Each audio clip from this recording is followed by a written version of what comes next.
वतन का अनुभव जो कर लेता एक बार, प्रभु तेरे वतन का अनुभव जो कर लेता एक बार।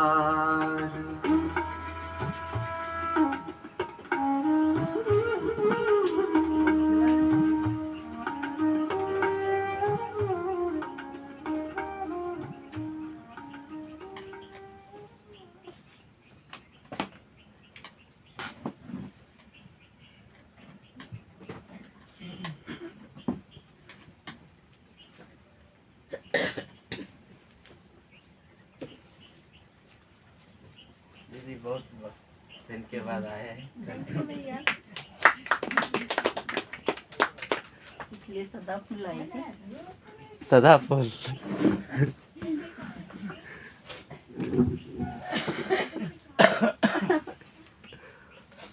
शुरू करें। ओम शांति, ओम शांति, ओम शांति, ओम शांति, ओम शांति। ओम शांति। 6 नवंबर 2023 बाप दादा के मधुर महावाक्य है। बाबा कहते, मीठे बच्चे, मीठे बाबा,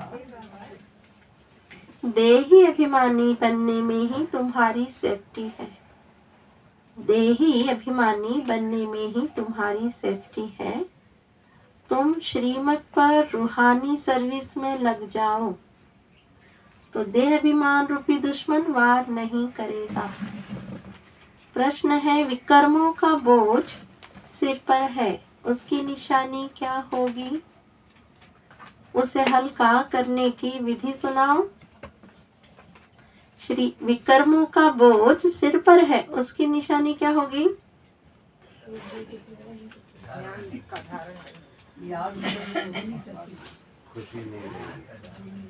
मन भारी है।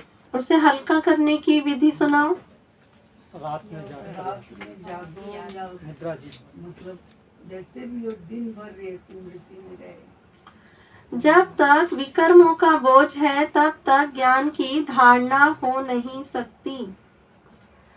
कर्म ऐसे किए हुए हैं जो बार बार विघ्न डालते हैं, आगे बढ़ने नहीं देते।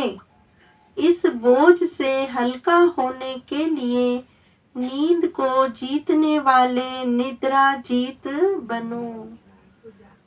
रात को जागकर बाबा को याद करो तो बोझ हल्का हो जाएगा। अर्थात बाबा कहते हैं कि विकर्मों का बोझ है, ज्ञान की धारणा नहीं हो सकती। तो विकर्म का बोझ कहाँ है? विकर्म कहाँ से हो रहे? संस्कार से हो रहे, पुराने।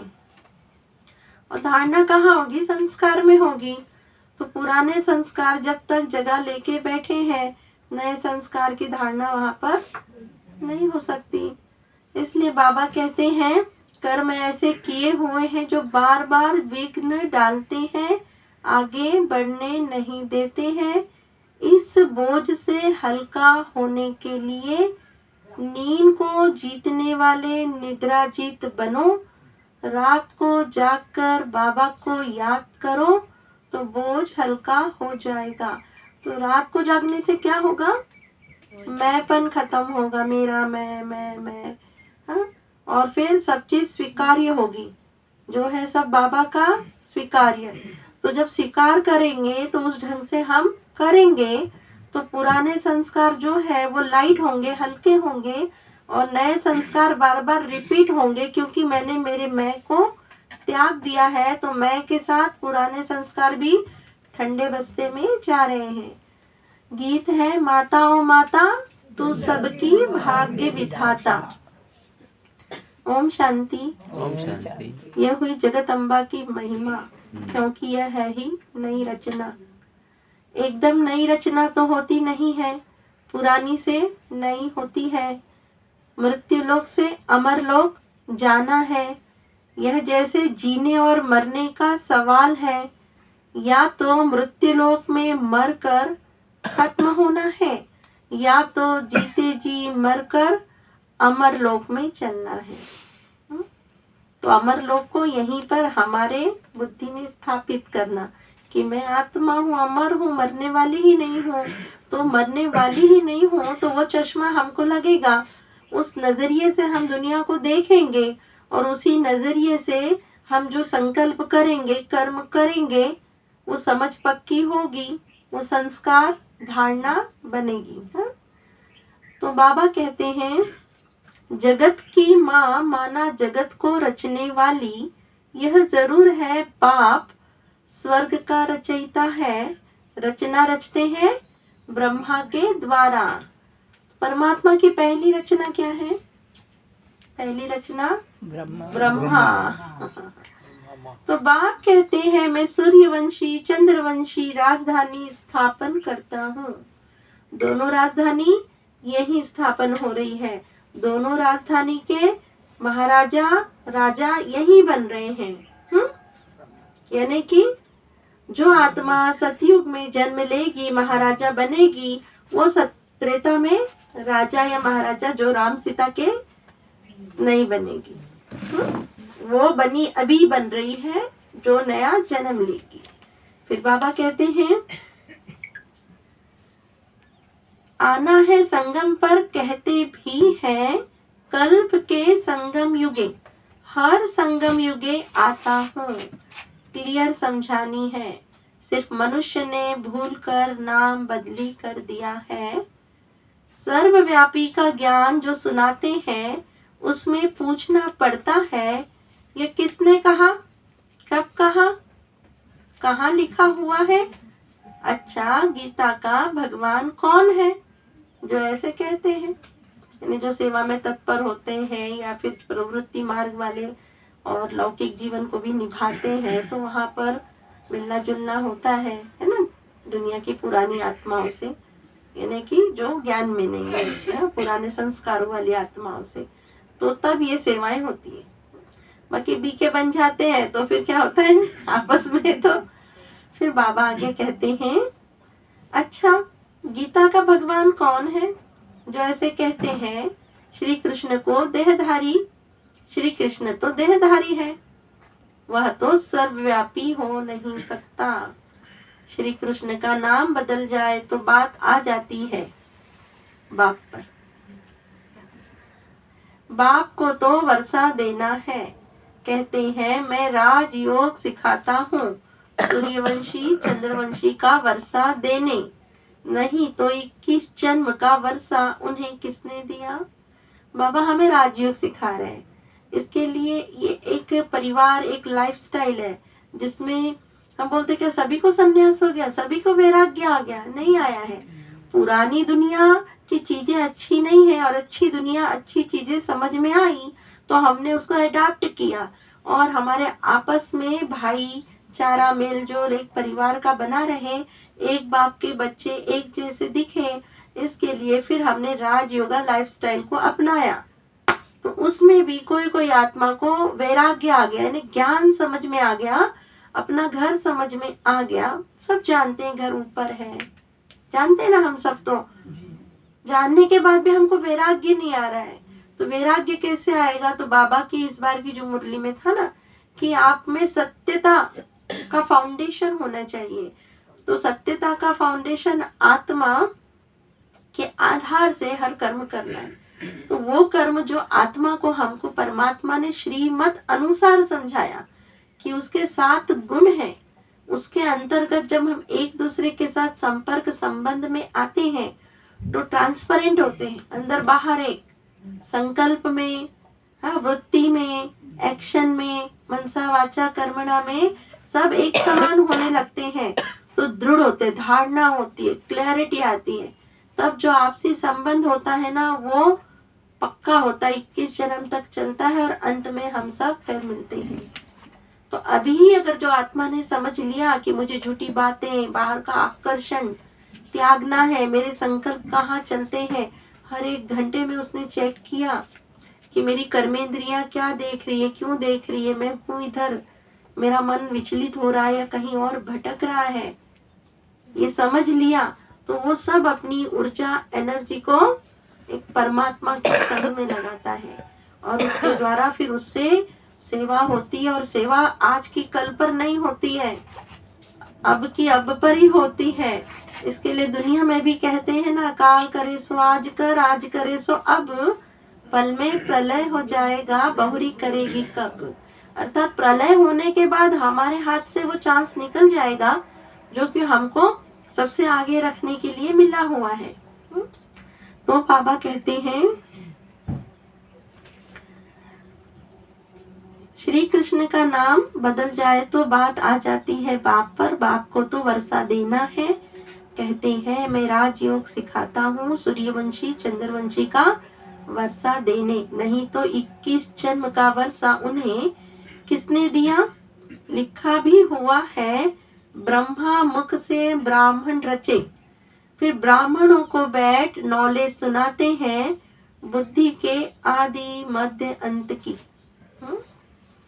तो जो नॉलेज देने वाला है वह जरूर चित्र भी बनाएंगे समझाने के लिए। वास्तव में इसमें कोई लिखने पढ़ने की बात नहीं है, परंतु ये सहज कर समझाने के लिए चित्र बनाए हुए हैं। लोग बोलते ना हमको हिंदी नहीं आती, हमको समझ में नहीं आता, तो बाबा बोलते वास्तव में तो ये नहीं है। वास्तव में क्या है?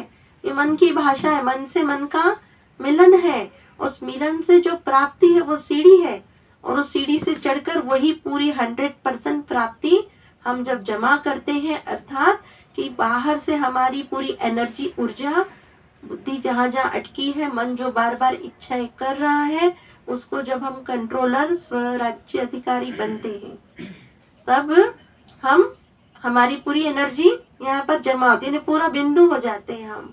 अभी बिंदु तो है, पर बार बार वो बिंदु क्या होता है, ब्रेक हो रहा है, हाँ, इधर उधर इधर उधर। तो वो जब एक जगह जमा हो जाता है तो एकाग्रता की शक्ति आती है। एकाग्र हो गए ना, पूरी बात हमको समझ में आ रही है, हम मौन होने लगते हैं। और मौन हो गए अर्थात कि अब हमको दुनिया से कुछ भी लेने देने की इच्छा नहीं है। हाँ, हमारे पास क्या है वो ऑटोमेटिक लोगों को मिलने लगता है। पहले तो हम कर्म योग करते हैं, सेवा करते हैं, फिर ऑटोमेटिक लोगों को हमसे मिलने लगता है, यानी स्वरूप बन गए। तो बाबा कहते हैं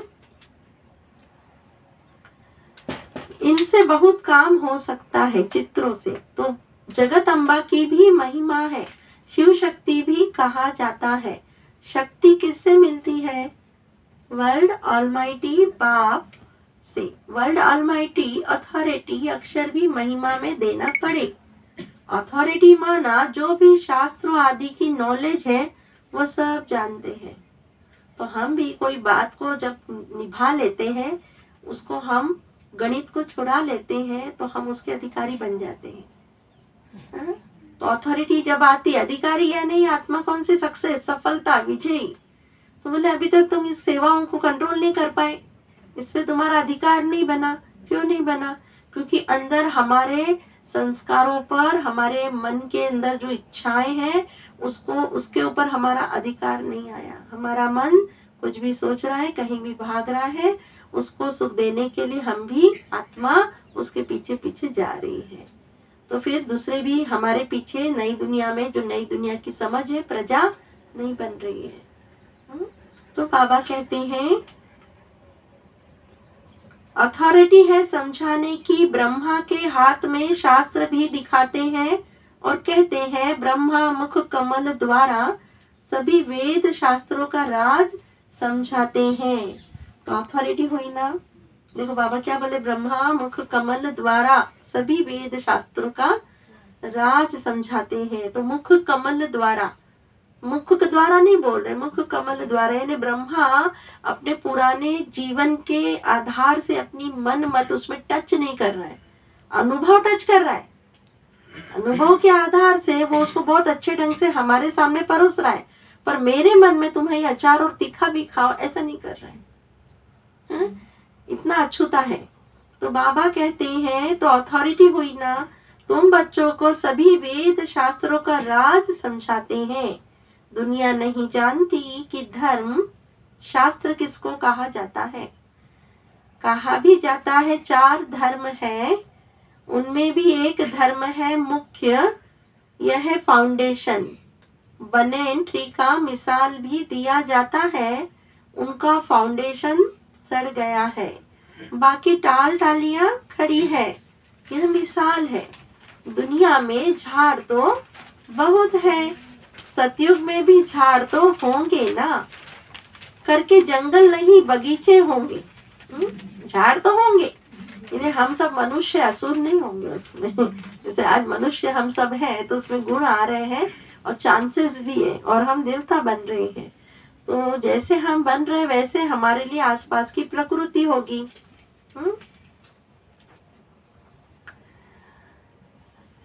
लकड़ा आदि तो चाहिए ना, तो जंगल में भी पशु पक्षी बहुत रहते हैं, परंतु वहाँ सब चीजें अच्छी फलदायक होती है।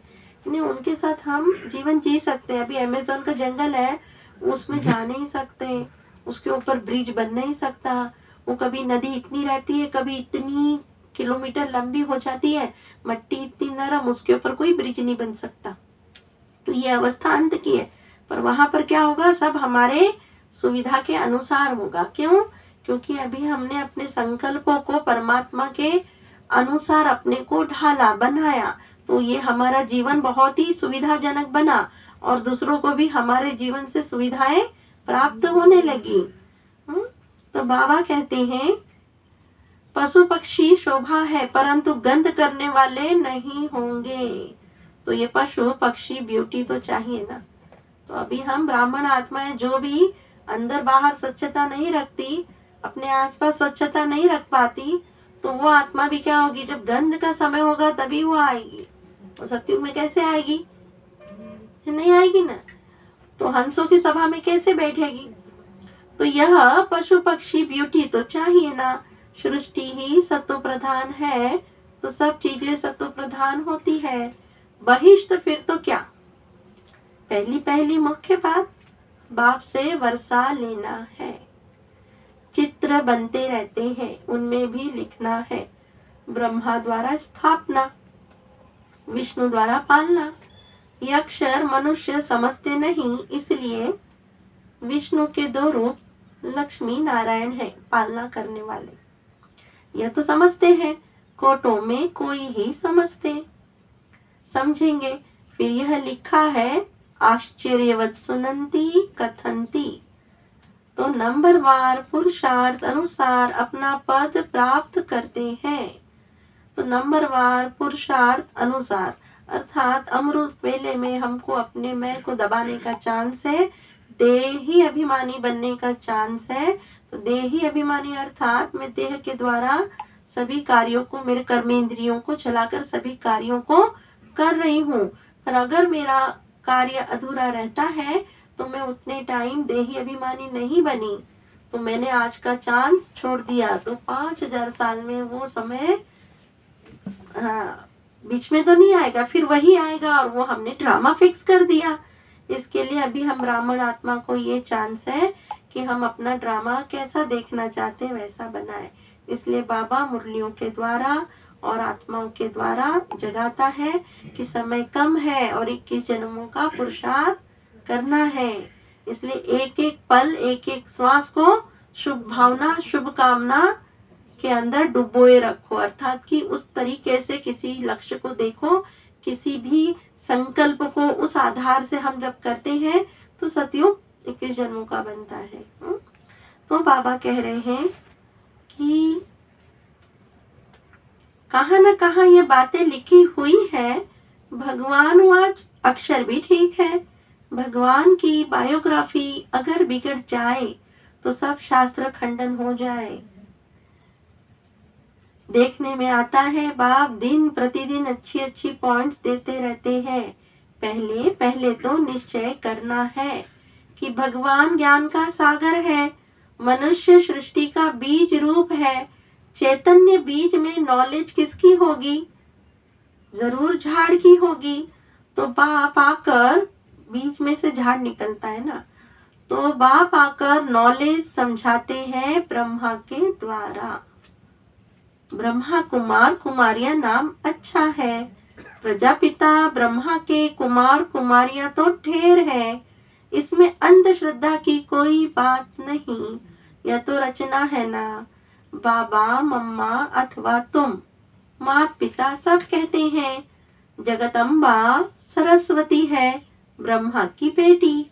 यह तो प्रैक्टिकल में बीके हैं। कल्प पहले भी ब्रह्मा के द्वारा नई सृष्टि रची थी। अब फिर जरूर ब्रह्मा द्वारा ही रचना होगी। सृष्टि के आदि मध्य अंत का राज बाप ही समझाते हैं, इसलिए इनको नॉलेजफुल कहा जाता है। बीज में जरूर पूरे वृक्ष की नॉलेज होती है। बीज में जरूर वृक्ष की नॉलेज होगी। उनकी रचना चैतन्य मनुष्य सृष्टि है। बाप राजयोग सिखा रहे हैं, तो परमपिता परमात्मा ब्रह्मा के द्वारा ब्राह्मणों को बैठ सिखलाते हैं, जो ब्राह्मण फिर देवता बनते हैं। सुनने के समय मजा तो सबको बहुत आता है, परंतु देह अभिमान के कारण धारणा नहीं होती। देह अभिमान में क्या होता है? देही अभिमानी में हमारी कर्मेंद्रियों के द्वारा हम कार्य कराते हैं, मैं आत्मा राजा हो जाती हूँ। देह अभिमान में फिर क्या होता है? आत्मा को गौण कर देते हैं ना, तो विस्मृति होने लग जाती, मैंने किया मैंने किया। तो बाबा कहते हैं यहाँ से बाहर गए और खलास। लड़ाई भी करते, हक अधिकार मांगते, बिना के अधिकार मांगते।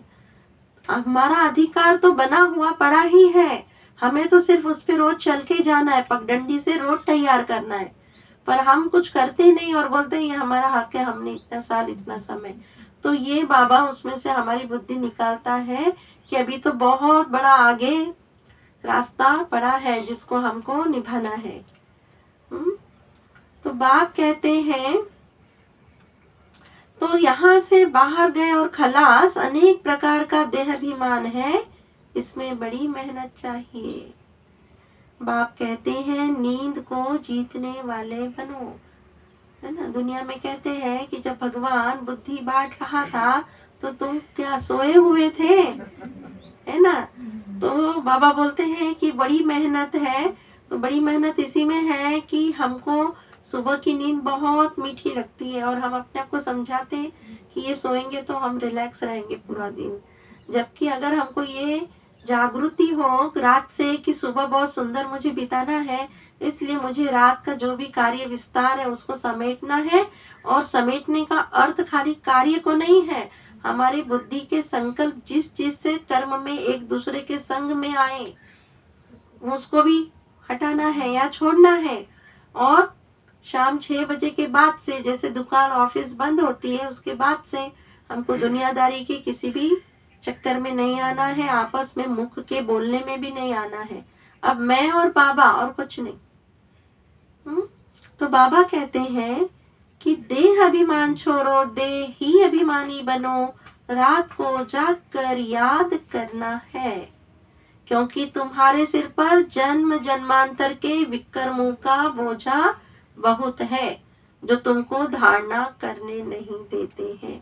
तो जैसी शाम होती है और रात होने लगती है तो हम धीरे धीरे अगर सब चीजों से विमुख होते हैं, मतलब दुनियादारी के जो भी दिन पूरे दिन के चक्रों से, तो हम है ना सुप्त अवस्था में जाने लगते, सब कॉन्शियस माइंड की तरफ जाने लगते। नहीं, शांत संकल्प जो तेजी से चल रहे थे, कुछ देख के क्रोध या अच्छा बुरा खुशी, धीरे धीरे ठंडे होने लगते हैं। और रात में जब सोते हैं तो पूरे ठंडे होते हैं। तो उस वक्त जो सब कॉन्शियस माइंड ऑन हो जाता है, जो कि इसमें हम चीजें जो भी भरे वो हमको आगे भविष्य बन जाता है हमारा, सुबह हमको वही मिलेगा। तो उसके लिए हमको शाम से क्या करना है, उमा शाम के योग के बाद से मौन हो जाना, साइलेंस हो जाना हर बात से।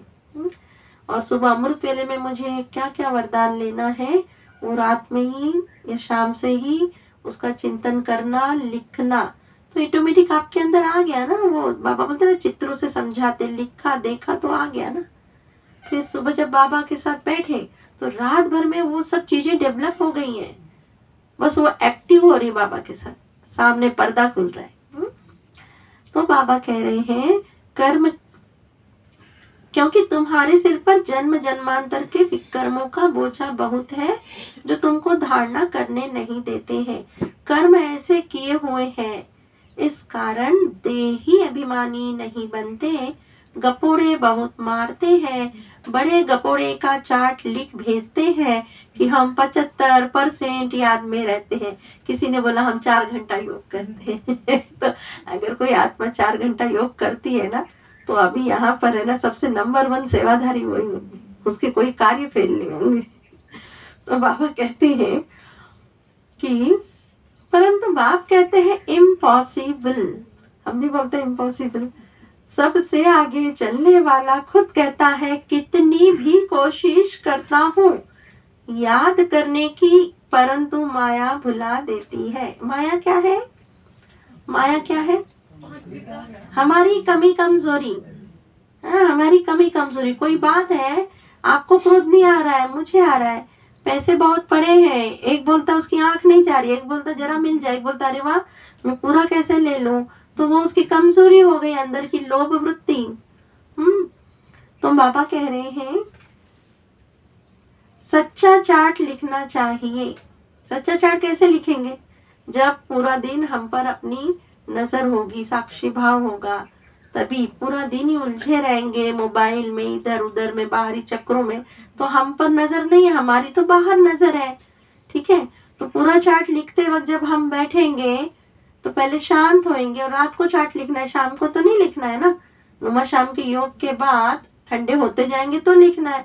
तो जैसे जैसे हम ठंडे होते जाएंगे तो बाहरी चीज दबती जाएगी, और हमारे अंदर का जो पूरा दिन हुआ है वो साक्षी भाव सामने आने लगेगा।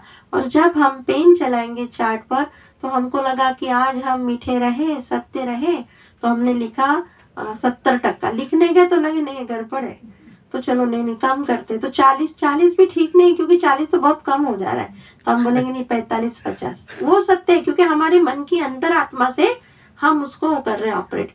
फिर भी कुछ सालों बाद, कुछ महीनों बाद इससे भी ज्यादा रिफाइन होंगे तो वो सत्य होगा। इसके लिए कहते हैं मैं के रूप 1000। आज जो मैं बोल रही हूँ, कल यही ज्ञान मैं किसी और ढंग से बोलूंगी। क्यों? और डीप जाऊंगी, और चीजें मुझे दिखेगी।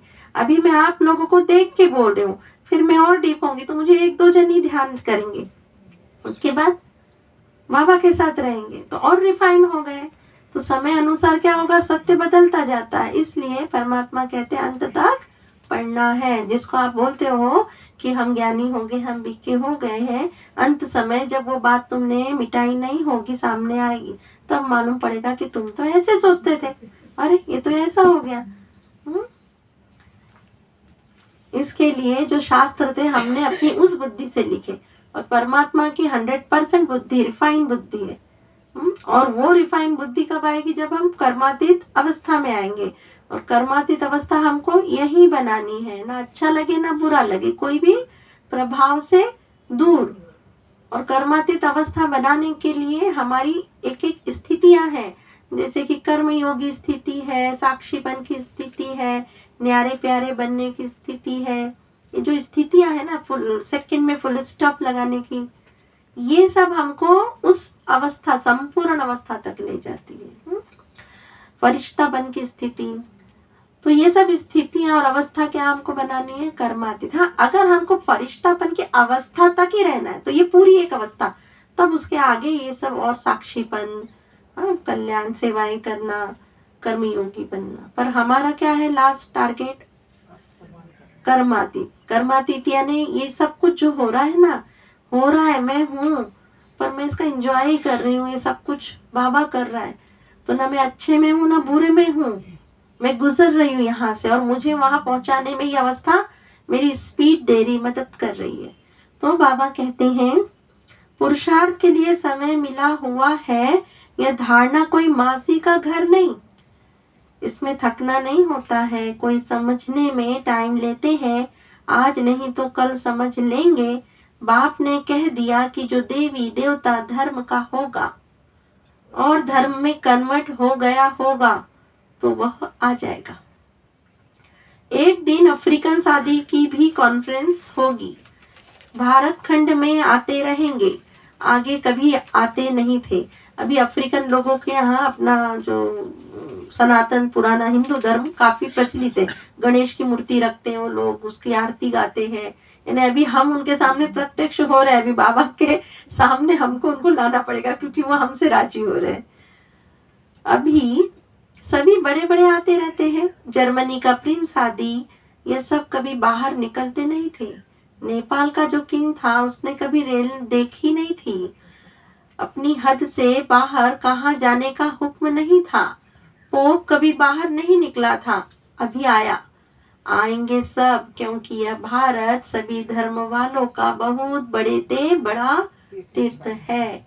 इसलिए यह एडवर्टाइज जोर से निकलेगी। जैसे हम आबू रोड आए, धीरे धीरे अच्छा लगा है ना, सेंटर से एक एक स्टेप पड़े, फिर बोला नहीं अच्छा है अच्छा, इधर ही आ जाते हैं। इसी तरह उनको भी कशिश हो रही है और धीरे धीरे आते जाते हैं और बातें सुनते सुनते लोगों की सेम स्टेप्स होंगी। तो बाबा कहते हैं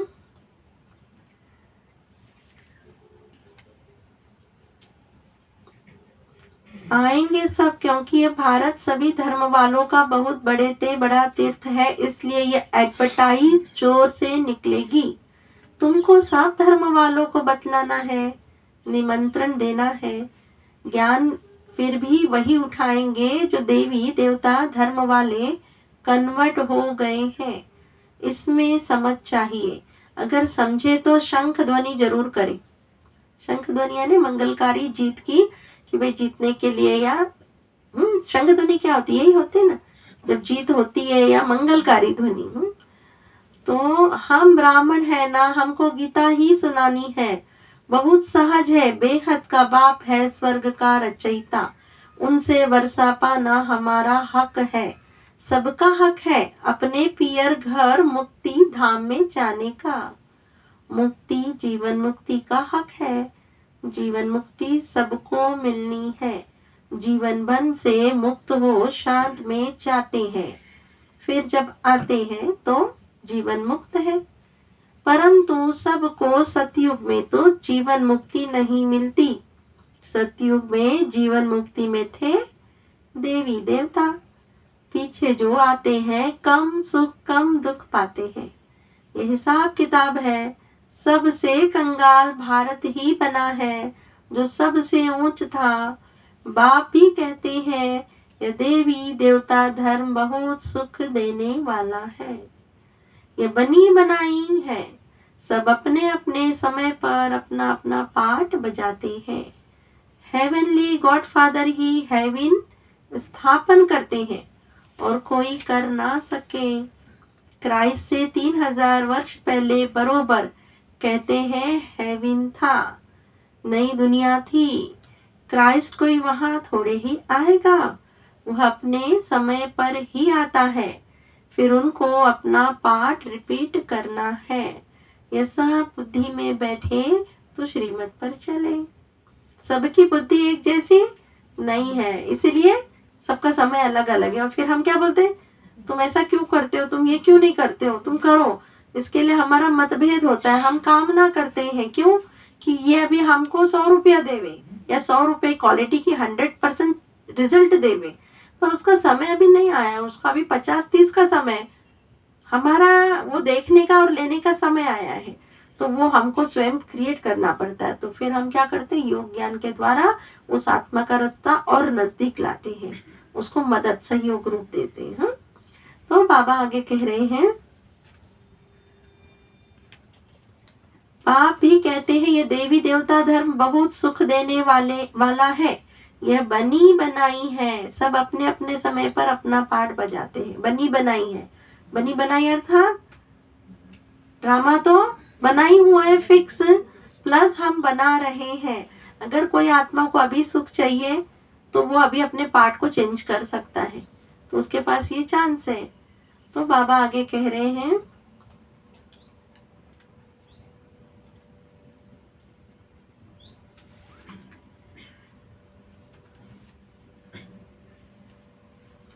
हेवनली गॉडफादर ही हेवन स्थापन करते हैं और कोई कर ना सके। ये सब हो गया था।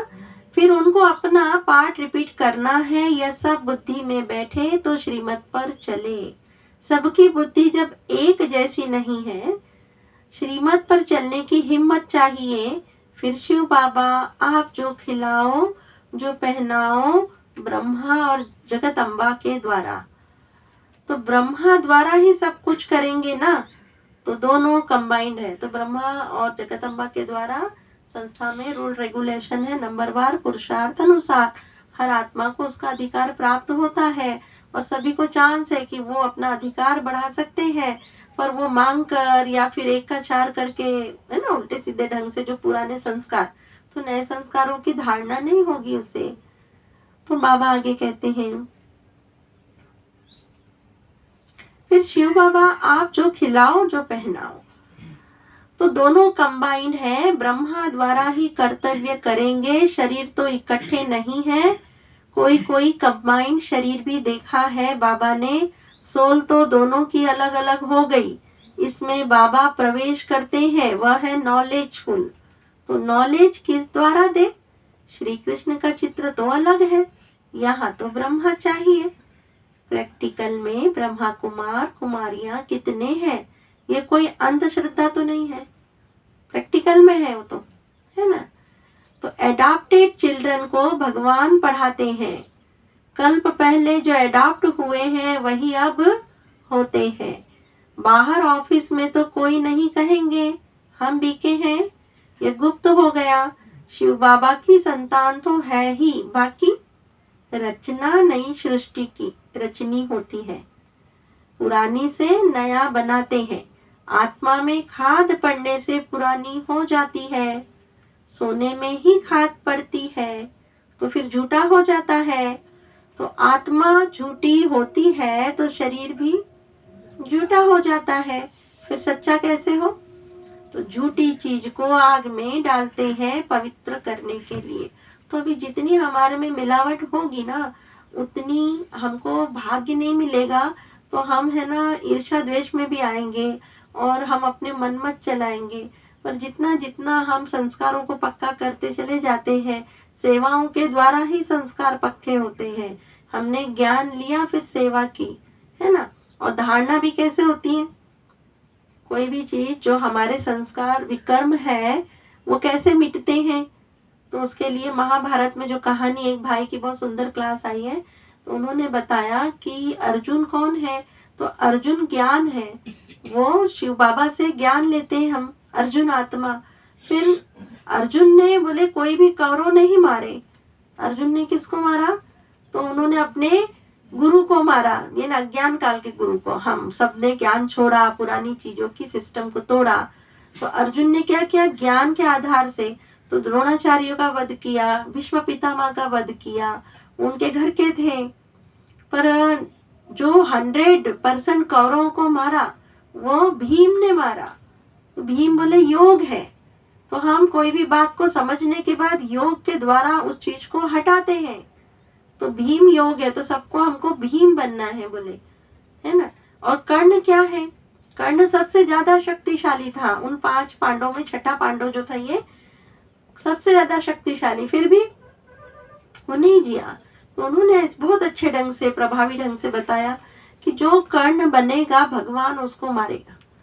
भगवान तो मारता नहीं ना, पर जो कर्ण बनेगा भगवान उसको मारेगा। तो कर्ण कौन है? तो जैसे पांडवों को सभी जो गुण थे वो कर्ण में उससे कहीं ज्यादा थे, फिर भी कर्ण क्या था? कान सुनने वाला, हाँ, झूठ या चुप रहने वाला, बताने वाला नहीं। तो उससे क्या हुआ? कर्ण का टाइम पर उसकी विद्या उसको भूल गई, है ना, उसका लेन देन आ गया। उसने भगवान से जो शिक्षाएं ली थी, तो जो उसको बोलने का नहीं था, तो उसने जब भगवान उसके पैर पे सोए ना, परशुराम को भी तो बोलते ना राम का अवतार, और वैसे भी हम ही है ना, कर्ण हमारे में ही है।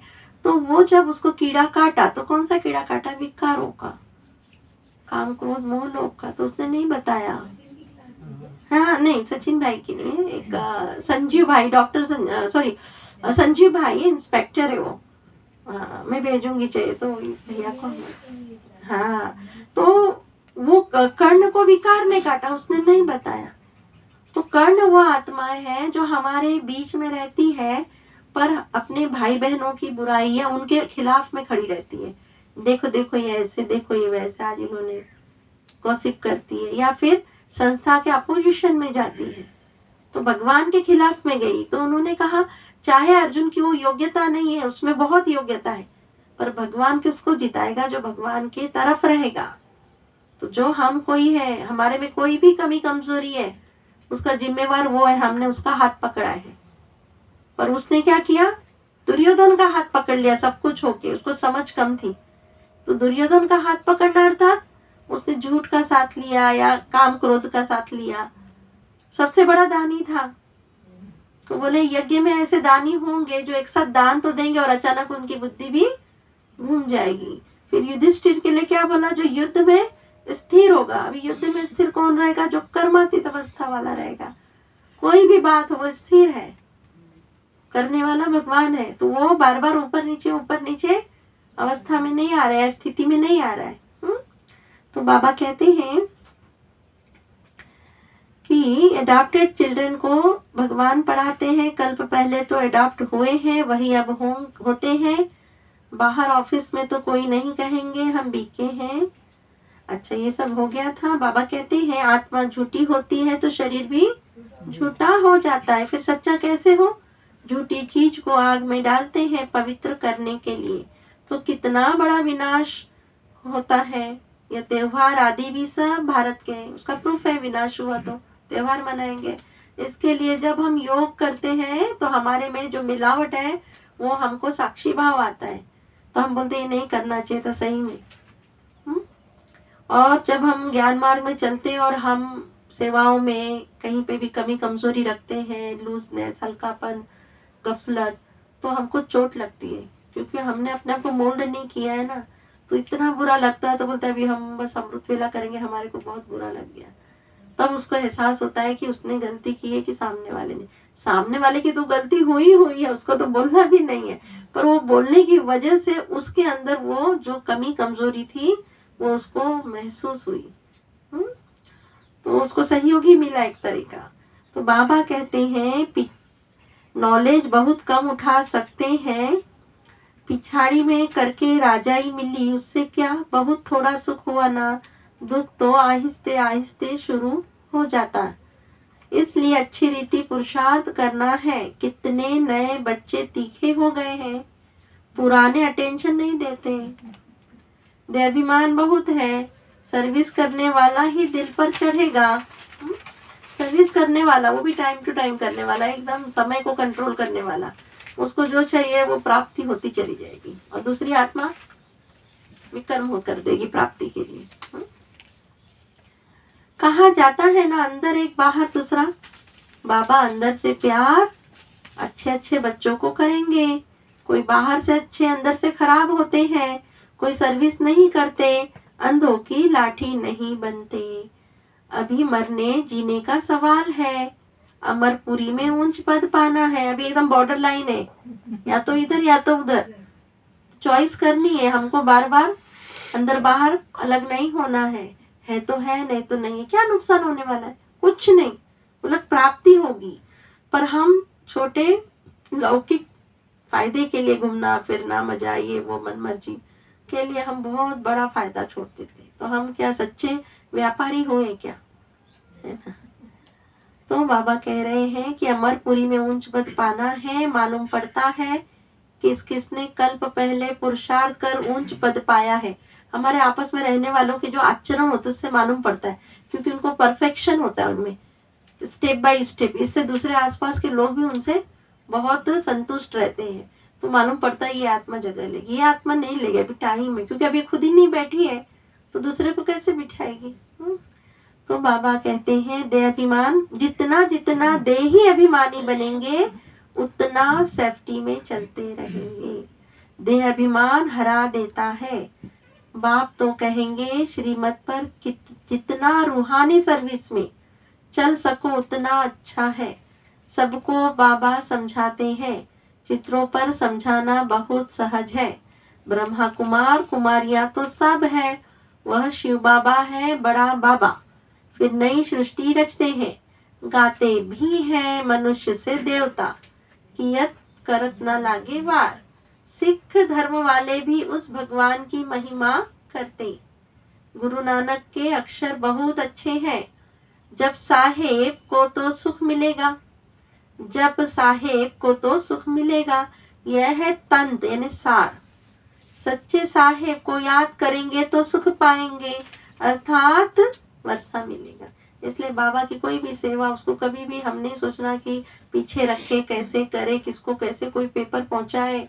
ये तो पहले सब कुछ पीछे पहले उसका पहुंचा दो, क्योंकि उसके यहाँ से मुझे ये डायरेक्शन है। मैंने उसको पीछे कर दिया, उसमें गफलत कर दिया, उसका कुछ नहीं जाएगा। उसने तुमको पीछे रख दिया है और अब कोई और आने वाला है।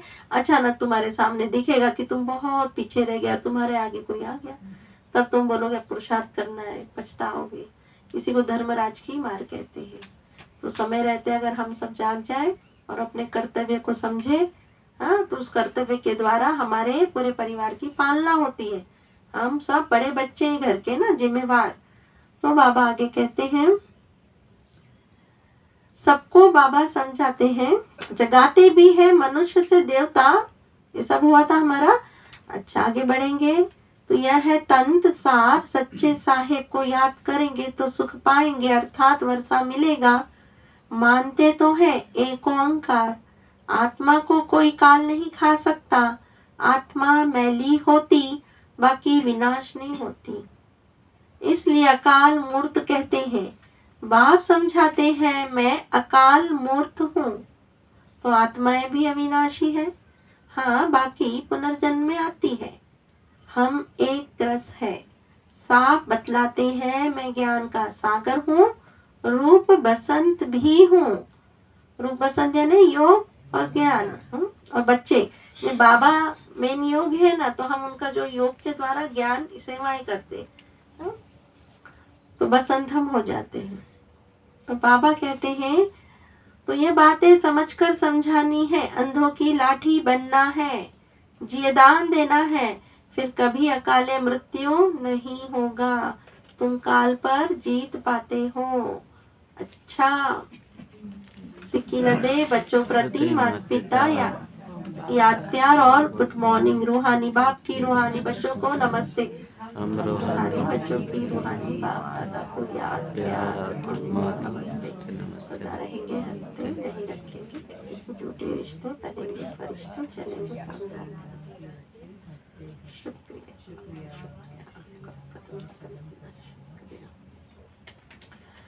तो आगे बढ़े ना। रूप पसंद की कहानी मालूम है ना सबको? नहीं, नहीं पता। हाँ। तो धारणा के लिए मुख्य सार, पहली पॉइंट, श्रीमत पर रूहानी सर्विस करनी है, अंधों की लाठी बनना है, शंख ध्वनि जरूर करनी है। देही अभिमानी बनने के लिए याद का चार्ट रखना है। रात को जागकर खास याद करना है, याद में थकना नहीं है। देही अभिमानी बनने के लिए याद का चार्ट क्या रखेंगे? तो देही अभिमानी मतलब कि मैं मेरे कर्मेंद्रियों द्वारा सभी कर्म बराबर करा रही हूँ। तो मेरे आँख, नाक, कान, मुख जो भी बाहर से ग्रहण कर रहे हैं वो पवित्र है, शुद्ध है या अशुद्ध है, तो उसी पर चेकिंग करनी। मुझे जो डायरेक्शन मिला है, कम बोलना, मीठा बोलना, या किसी में आँख नहीं जाना, तो ये सब कुछ हो रहा है मेरे साथ या इसके अपोजिट हो रहा है, या मैं कर पा रही हूँ, नहीं कर पा रही, तो किस पर मुझे ध्यान देना है। तो पहले से मैं वो तीर सब तर्कश में चार्ट के आधार से जमा कर लूंगी दूसरे दिन के लिए।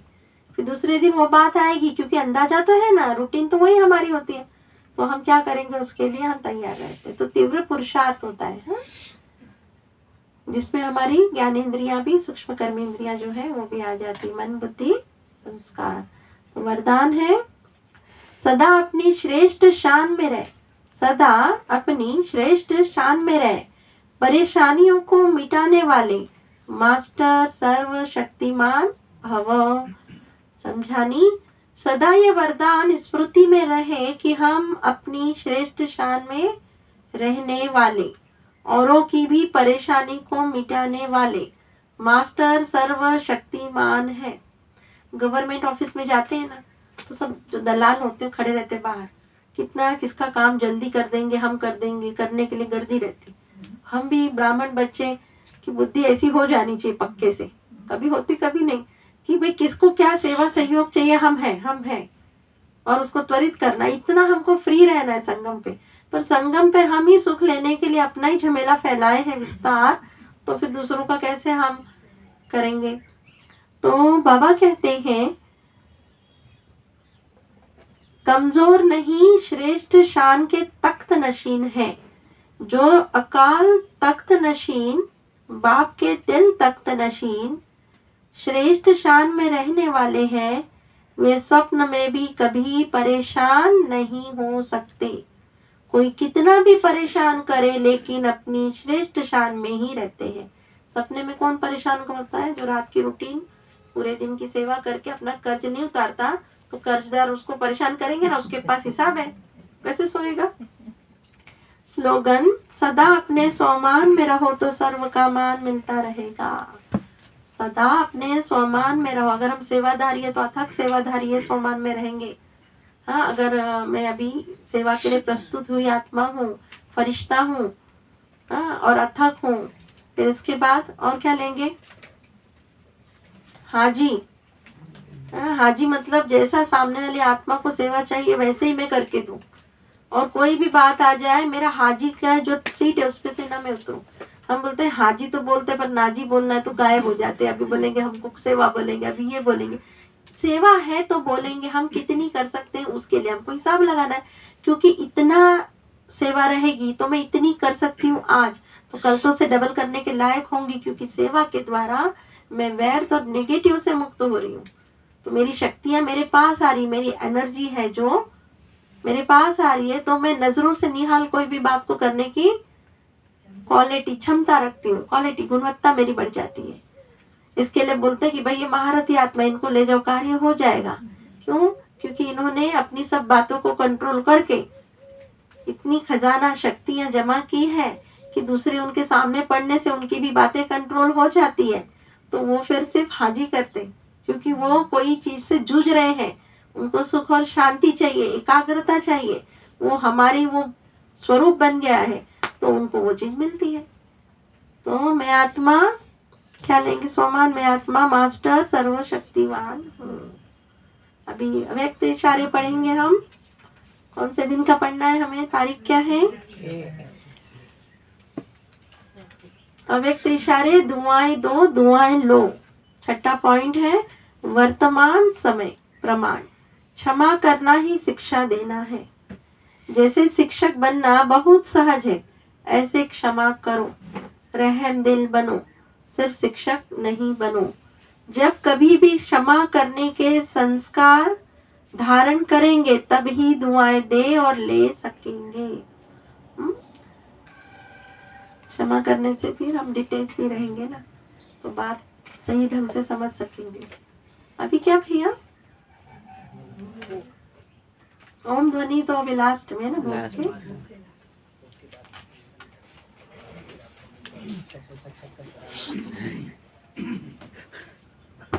आप गीत भी गाना है।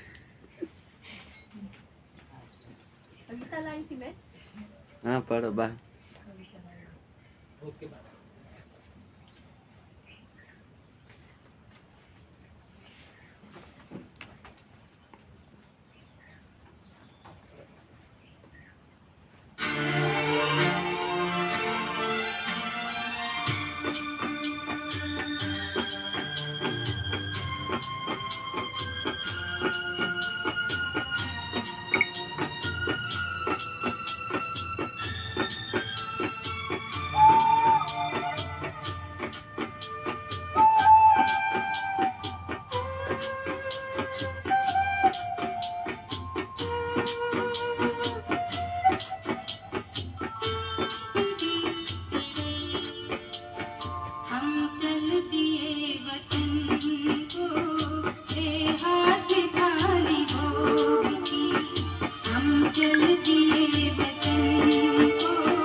ओम शांति, सुप्रभात,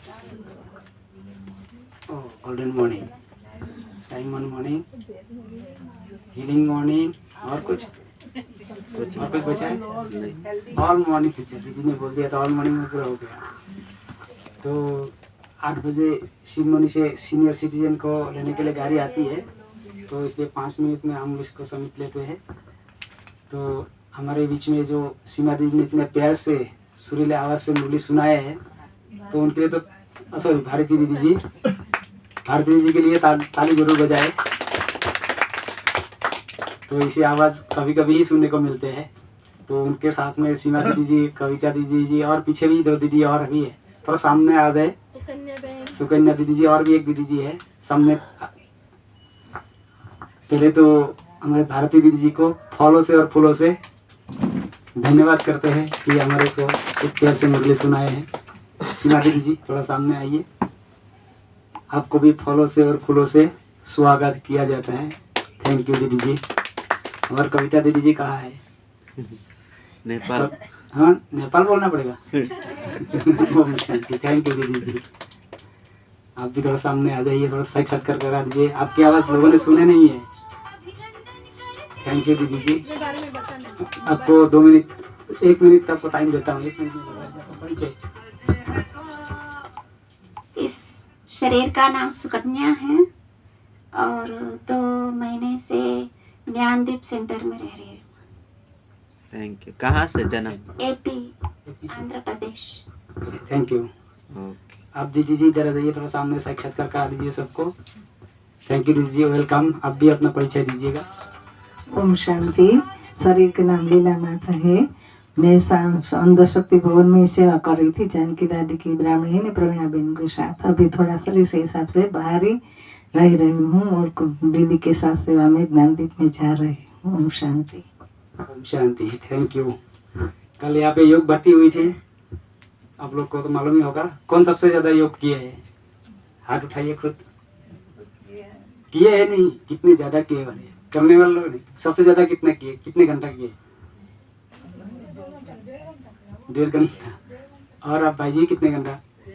1 घंटा। शिव जी 2 घंटा, 6 बजे से 8 बजे तक किए। आइए सामने आइए, शिव जी का दर्शन। आइए 2 घंटा में हमारे उमेश जी सामने आइए थोड़ा। नहीं, उमेश जी तो है ही है, वो तो उनका। Thank you. लक्ष्मी जी भी आएंगे ना, लक्ष्मी जी भी एक बार सामने आके सबको साक्षात करा दीजिए। देखो कितने योगी आत्माएं हैं। आपका भाई जी आइए, Lakshmi ji. Thank you line बोलिए।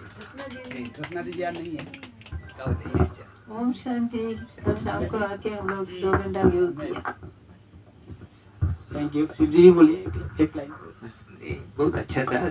शाम के टाइम पर शांत और बहुत अच्छा भी योग, स्थिति भी बहुत अच्छा हुई है, इसलिए बहुत खुश हुआ। ओम शांति। थैंक यू भाई जी।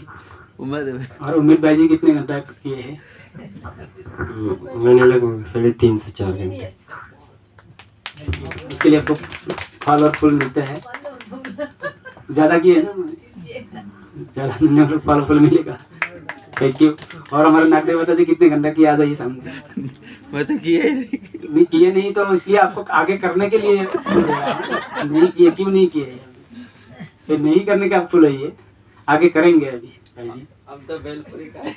तो खाने वालों को नहीं देते, जो योग करने वाले उनको फूल मिलता है। आगे करेंगे। ये एडवांस देके रखा हूँ आपको। हाँ, हाँ? कल योग के लिए नहीं दिया, आगे जो योग करेंगे उसके लिए देके रखा हूँ। इसलिए वेलकम किए पहले। वेलकम पहले से। अभी करना है आपको। अभी कविता, सॉरी भारती दीदी जी एक कविता रेडी है, तो सुना दीजिए। सुना के फिर तोड़ लेंगे। और आधा सुना दीजिएगा, आधा करके। एक अभी गाली पूछी नहीं है। दूसरी बात, किसी को अगर व्यक्तिगत रूप से खाने के लिए सब्जी, मतलब करेला है, भाजी है और बैंगन है, ले सकते हैं क्लास के।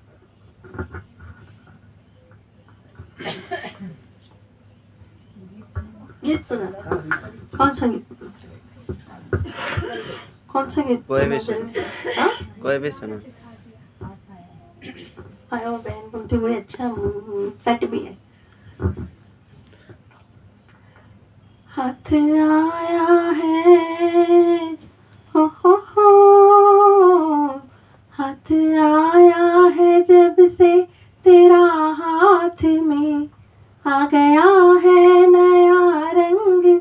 जज्बात में। मैं कहाँ हूँ किधर हूँ खबर ही नहीं, तेरे कदमों पे मैं गिर ना जाऊं कहीं, हाथ आया है हो। दिल की नजरों से छुप छुप के आया है तो, दिल चुरा कर मेरा मुस्कुराया है तो कहे तो मैं हो, तुम कहे तो मैं एक बात तुझसे कहूँ, मेरा साथी नहीं बल्कि साया है तू, मेरा साथी नहीं बल्कि साया है तू। उंगलियां जब जमाने की मुझ पे उठे, छोड़ ना देना कहीं ऐसे हालात में। रोशनी जिंदगी में मोहब्बत से है, वरना रखा है क्या चांदनी रात में, हाथ आया है हो। दिल के जज्बात को मैं ना ठुकराऊंगा,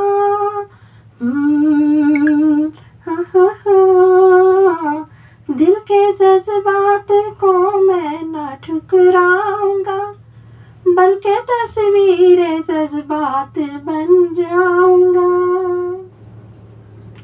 हक मोहब्बत का हो, हक मोहब्बत का होता है कैसे अदा, वक्त आया तो मैं ये भी दिखलाऊंगा। प्यार के देवता के कदम चूम के जिंदगी नजर कर दूंगी सौगात में। अब ना घबराओ मंजिल की दूरी से तुम अकेले नहीं, मैं भी हूँ साथ में, हाथ आया है हो। शांति। Thank सभी दीदियों को बहुत बहुत धन्यवाद, आप लोगों ने आके सुबह दर्शन दिए हैं, मुरली सुनाए हैं। थैंक यू जी। थोड़ी ले लीजिएगा, टाइम हो गया है। श्रीमती जी कहाँ रहने वाली बता दीजिए, आप माइक में बताइए। आइए तो हाँ? अच्छा, आपके सेंटर में भी आइए श्रीमती जी।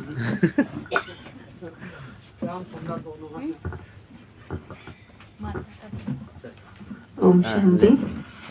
वैसे तो मुंबई से है, पढ़ाई वगैरह सब मुंबई से हुई है, पर नेटिव प्लेस है यूपी। हाँ, बनारस के पास ही है। हाँ जी। ओम शांति। Thank you.